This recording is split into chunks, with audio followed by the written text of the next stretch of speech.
Welcome to the Renovators Toolkit. I'm Julie Bennett, and I'm a homeowner turned renovator. Today, I'm digging into the missing step in the design process for home renovation. And it's not exactly what you might think. Now, when I renovated my Seattle home, I discovered there's the steps, traditional steps in the design process, from schematic design to design development, construction bidding, and then the construction administration and the actual building. Do you notice the thing that's really missing from this whole picture? Well, it's you, homeowner. I found that it was hard to know exactly where I fit into the process. So I'm adding a step in the renovation design build process. And this is really homeowner preparation. It is the homeowner homework, and it is the thing that you can do to set yourself up for success when you are renovating your home. So let's get a little bit more specific. So some firms do add a step in the design process. They will have a kind of a pre-design uh, portion of the home renovation process, but this isn't really you getting really specific about what you're looking for. So before you ever contact an architect or a contractor or a designer, it's really important to reflect on what you're looking for, what problem you hope to solve, so you can get really clear and specific about what's on your wish list, what design style you love, so you can then also find the right person or people to help you get the job done.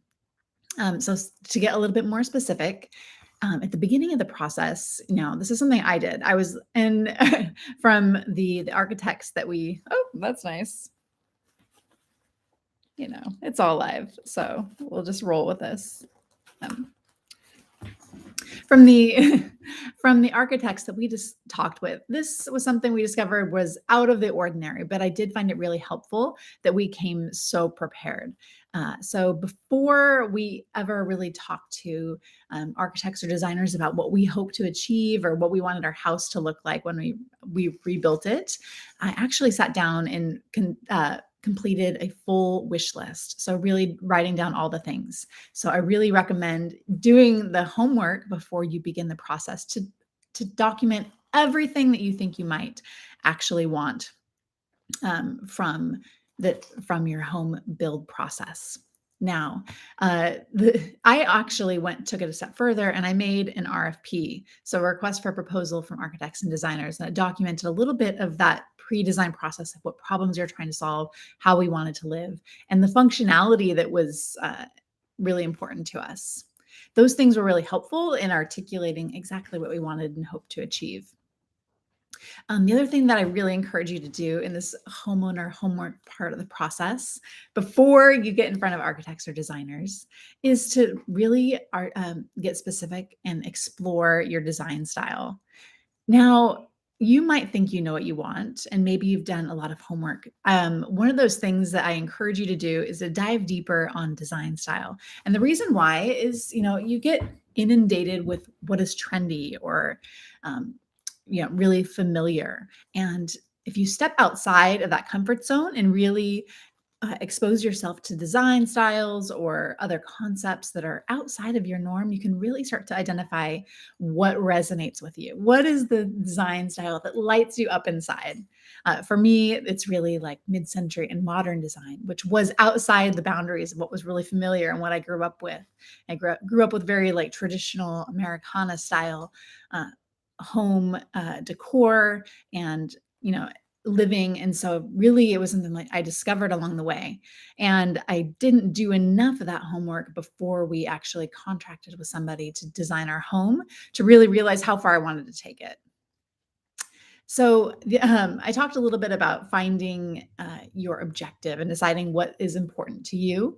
Um, it's really important to get so specific about why you're doing this. And this is the work to do before you ever contact an architect, designer, and a contractor. I keep saying that over and over again, but it is so important to really understand what problems are you trying to solve. So maybe you're looking to make your footprint bigger. So you're looking for more square footage, or maybe you just want it to be a better layout and an open floor plan, or optimize the space that you have. There's so many different ways to solve a problem, and really understanding what problem you're trying to solve will help you articulate your wish list and then prioritize it later. So, like for example, if you plan to resell your house in the future and you want it to be worth more than what you've invested in it, that's one of those things to really be upfront and clear about at the beginning. So you make design decisions that are going to be attractive to a buyer in the future. And also understanding, what is your timeline? Is this like a 2 to 5 or 7 year timeline?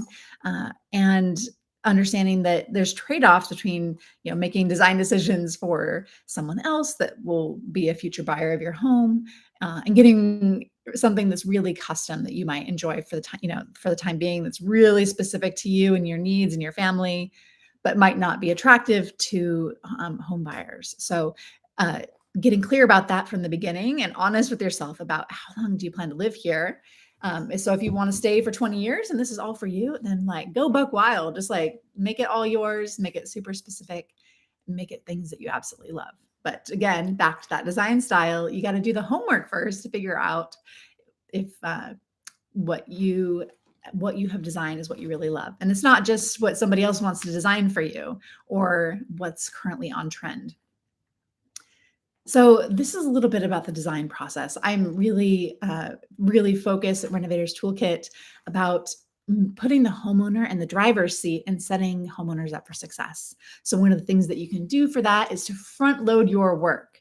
This is doing the homeowner homework at the beginning of the process, because you should be spending about 80% of your time at the beginning of the design process. So if later on in the project you're finding yourself managing and changing things and all these things during the construction and build, that's setting yourself up for cost overruns and challenges that are going to, make your budget go, make your budget explode. So think about, again, getting really clear on your wish list, imagining everything you could possibly want, getting really clear on your design style, and then prioritizing your list really thoughtfully. This will really set you up for success and help you do the work up front so you can have really clear conversations with your designer, architect, and contractor about what you hope to achieve and how you'll get there. And then they will help you put together those really detailed plans that can be actually bid by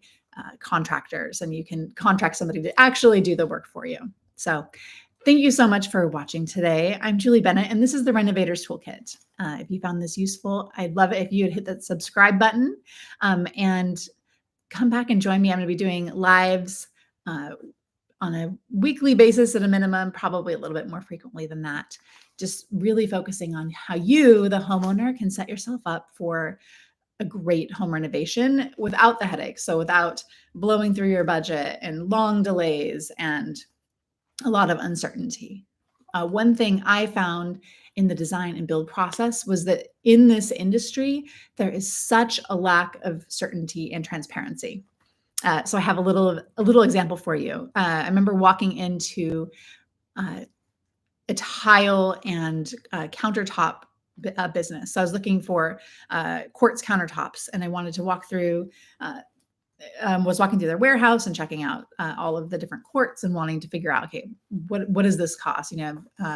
And there was this really ambiguous pricing scheme, and you had to get the fabricator out to give you an estimate, and they wouldn't tell you how much it costs. And it was on this they're like, well, A is the most affordable, and E is the most expensive, and there was no information about what any one slab in the building would actually cost, let alone having a fabricator come and do it. So it was really difficult to get clear information. I found that to be really frustrating.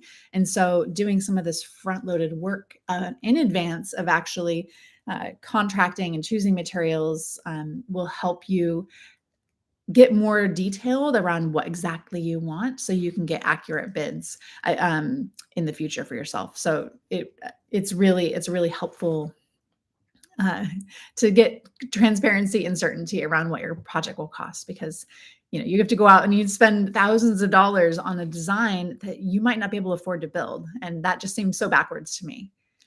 Anyway, well, thank you so much for joining me on this live. I hope that you found it helpful.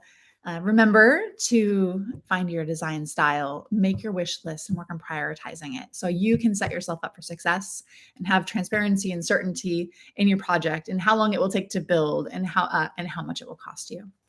Go ahead and hit that the subscribe button if you found it useful, and I hope to see you again on the next live. Thanks so much.